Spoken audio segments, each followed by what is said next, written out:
Greetings, fellow men of culture.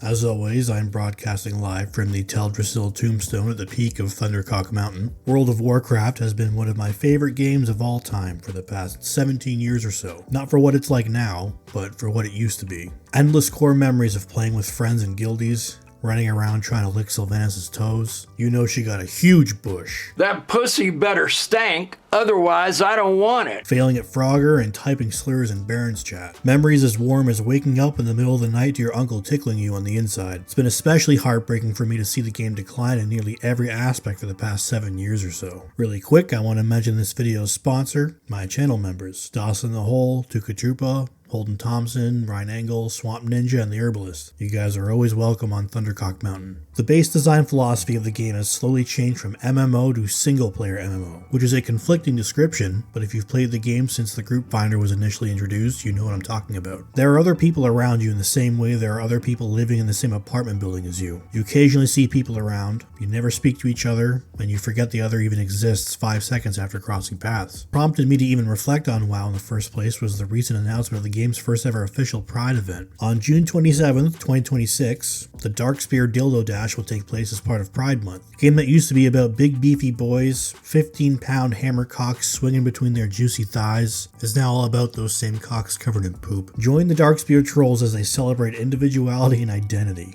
No thank you. The Darkspear used to practice crazy voodoo magic and cannibalism. Now they celebrate eating ass the other way.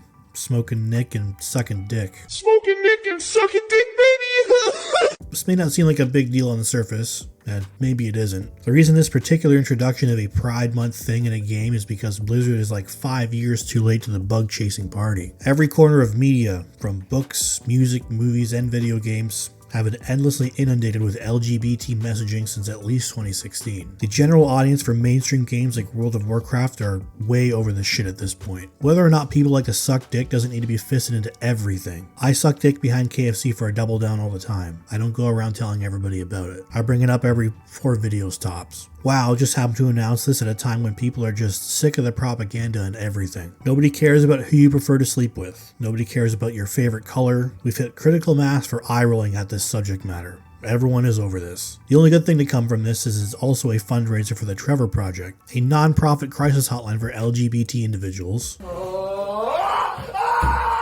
And they're going to need this money to hire more phone operators since, based on the data, it's not working. I wonder if they'll let me call in if I need to. My mouth waters at the thought of tasting a gun barrel after seeing what's become my favorite game. That's a joke, everyone. The Dildo Dash is only the latest in a long line of my old favorite game failing me. The last time I played on official servers was during the 25th anniversary of Vanilla Realms. The stark erection I experienced leveling to 60 and clearing Molten Core a few times really showed the massive gap in design philosophy between classic and retail. I felt a real connection to the community on my server. By the time I hit 60, I had a populated friends list, connections with multiple guilds for raid nights and dungeon runs, and I knew a few of the server's regular crafters. I saw multiple fights in org trade chat. Sometimes I could tune in the next day and catch the same few people continuing the argument from the night before. I've been playing on Thrall US since 2009. And everybody that played on that server between 2009 and about 2013 remembers an undead warrior named Racer X, the most infamous guild and raid leader on the server that everybody was aware of. There's 20,000 Horde players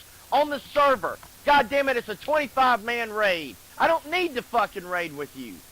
Fuck off. That's fine. The point is, you fucking suck. He was my first exposure to what would eventually be known as a lolcow. I played a holy paladin in his raid group during ICC, and I would get a handful of whispers every day of people making fun of me for being in his guild. Hurt my feelings every time. There was a level 1 orc warrior named Skillosaurus that would sit in trade chat at all times of day and night telling people how he doesn't afraid. This is completely gone in retail. Playing retail feels like nothing. Trade chat is filled with macros advertising crafting services that nobody responds to. All the characters congregate around the weekly vault place. Some of them aren't even on your server since characters from all different servers just randomly phase in and out of existence. They do this to make sure smaller servers and old leveling zones seem more lively, but you know that despite there being so many people on screen that it tanks your frame rate, you're essentially standing there by yourself. The entire gameplay loop is a giant checklist that every player rushes through as fast as possible so they can get back to being rejected for every mythic plus key that they apply to without submitting a resume first. Nothing is done for fun or for exploration. You pick up your weekly quests and fill up as many vault slots as you can, as fast as you can. The entire thing is like an efficiency simulator.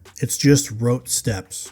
run your 8 delves, run your 8 mythic dungeons, and kill 8 raid bosses. I see posts on the forums of people not looking for a dedicated raid group, but looking to kill just the one boss to fill their vault for the week. Maximize your efficiency. Otherwise, you'll be slightly behind thousands of other strangers automatically filling out every checkbox in their weekly itinerary, so they can continue to stare at their weekly vault and pick whatever reward has the highest item level. The biggest reason to run high-level content, the fat loot, has become a nebulous void where the most important factor is a single number. Those that played during original Wrath of the Lich King most likely remembers the gear score add-on. This add-on assigned a power level of sorts to each piece of gear, and the total of all these power levels combined was your character's gear score. Let people tell roughly what level of player you were at a glance. Even though this was far from accurate, a high gear score indicated a better player. When inviting guildies to raid, or even forming brain-dead heroic dungeon runs, gear score was always considered the most important factor. Didn't matter if the person bought their account, or they were carried through raids and had no idea what they were doing, higher gear score meant you got picked first. Blizzard eventually banned the add-on because of how much discord it caused among the player base,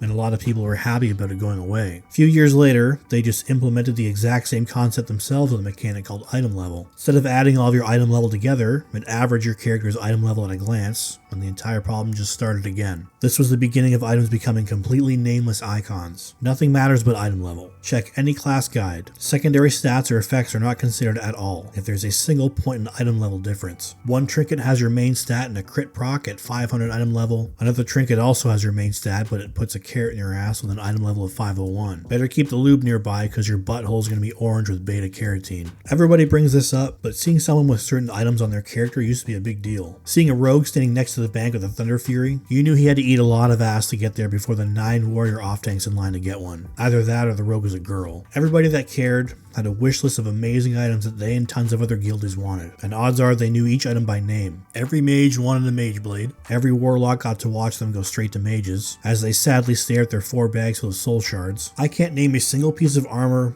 weapon, or trinket from Legion onward. Just like everybody else, I check the number. If it's higher, equip it and don't even worry about how much haste or mastery it has. Gear doesn't even matter until endgame anyway. The biggest chunk of meaningful content in WoW used to be the leveling. A massive world filled with thousands of stories, each character creating their own unique leveling experience that players would tell other players about. Running into a funny player while questing in Silverpine, accidentally aggroing the Onyxia's lair elites while running through Dustwallow Marsh, or a horribly failed Deadmines run. Actually bartering and trading with other players to complete the Green Hills of Stranglethorn questline. Paying a mage to run up and down a ledge in Blizzard Trolls and Sulfurak to power level a little. The leveling experience in retail is an arbitrary step that doesn't even need to be there anymore. It takes about 10 hours to hit level 90, barely get to experience your class at all, since everything dies in 3 global cooldowns anyway. I know that 90% of combat in vanilla WoW is just standing there and auto-attacking, but even that required more brain power than retail WoW rotations. Having to be aware of padding mobs so you don't accidentally overpull, knowing which mobs try to flee and tear so you can pull them far back enough, managing your health and class resource so you spend as little time as possible sitting on the ground. Retail WoW has an assisted combat feature that highlights what ability to use next. All you have to do is push whatever button is shiny. If that somehow isn't brain dead enough, there are even 1 button rotations now. Just slowly smush 1 button over and over again until whatever you're fighting is dead. It's like playing an arcane mage. In terms of vibes and atmosphere,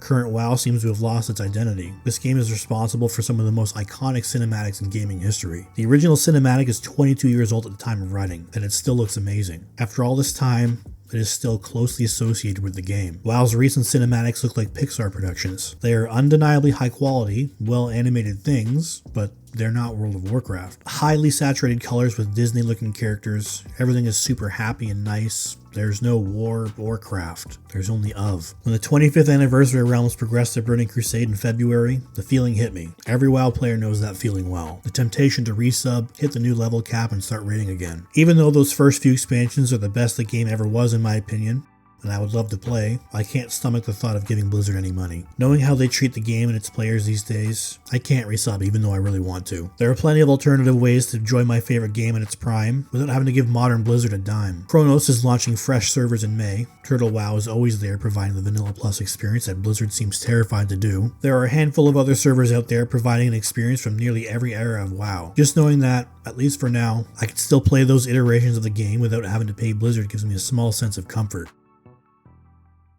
Thanks for watching. If you enjoyed the video, I'd appreciate a like and subscribe, and I'll see you all in the next one.